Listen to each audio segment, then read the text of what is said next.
Living Healthy with COPD.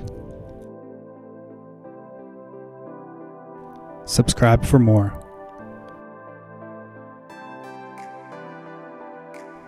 The burden of COPD.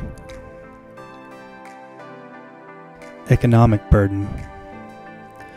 COPD is associated with significant economic burden. In the European Union, the total direct costs of respiratory disease are estimated to be about 6% of the total annual healthcare budget, with COPD accounting for 56%, 38.6 billion euros of the cost of the respiratory disease. In the US, the estimated direct costs of COPD are 32 billion and the indirect costs 20.4 billion. COPD exacerbations account for the greatest proportion of the total COPD burden of the healthcare system. Not surprisingly, there is a striking direct relationship between the severity of COPD and the cost of care, and the cost distribution changes as the disease progresses.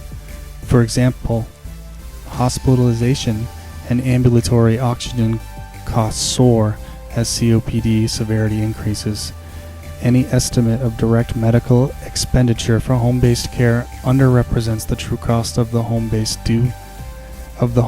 care to society, because it ignores the economic value of the care provided by family members to people with COPD.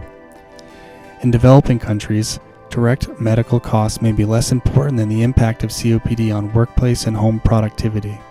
Because the healthcare sector might not provide long-term care services for severely disabled individuals, COPD may force at least two individuals to leave the workplace, the affected individual and a family member, who must now stay at home to care for their disabled relative. Since human capital is often the most important national asset for developing countries, the indirect costs of COPD may represent a serious threat to the economy.